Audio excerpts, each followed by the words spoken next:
ანა ფროიდი ამბობდა, რომ აგრესია ხშირად ვლინდება როგორც დაცვითი მექანიზმი, როცა ადამიანი გრძნობს საფრთხეს საკუთარი საზღვრების ღრვევის.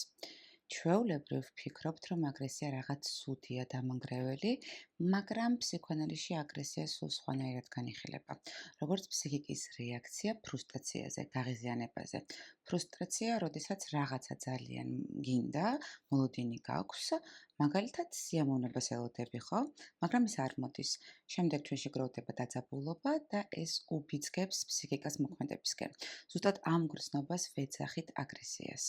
უკეთ რომ გავიქოთ, დავიწყოთ ყველაზე მარტივი ერთუჯრედიანი ორგანიზმიდან, რა თქმა უნდა ამებიდან, ხო? მას არც ფსიქიკა აქვს, არც მორალი, მაგრამ როდესაც უცხო ნაწილაკი ეხება, ის მაშინვე რეაგირებს, იკუმშება, იგერიებს ან ცდილობს შთანთქოს ის, რაც ხელს უშლის. ანუ ნებისმიერი ზემოქმედება, შეჭრა იწევს აგრესიულ რეაქციას. და ეს თანდაყოლილი მექანიზმია კი. და რისთვის არის? საკუთარი საზღვრების დასაცავად, გადარჩენისთვის.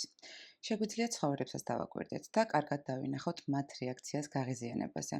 აბა სადეთ და ძაღლს ხელი ჩაუყავით ჭამის დროს ჯამში ან კატას მოეფერეთ მაშინ, როცა სხვა საქმითაა გატაცებული, ხო? ან როცა უბრალოდ არ აქვს ამის სურვილი. მათ აქვთ აგრესია, მაგრამ არა განადგურებისთვის, არამედ საზღვრების დასაცავად.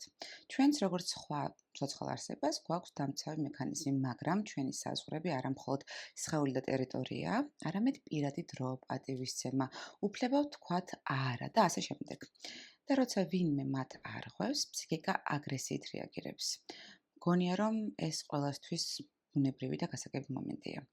მაგრამ სხვა ცოცხალი ორგანიზმებისგან განსხვავებით, ადამიანს მორალური პასუხისმგებლობებიც აქვს, ხო?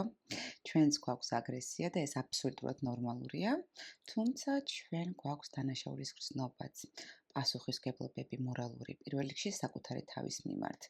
და ჩვენი მიზანი უნდა იყოს, რომ საკუთარმა აგრესიამ ჯერ ჩვენ არ დაგვაზიანოს და რა თქმა უნდა არც სხვა ადამიანი დააზიანოს.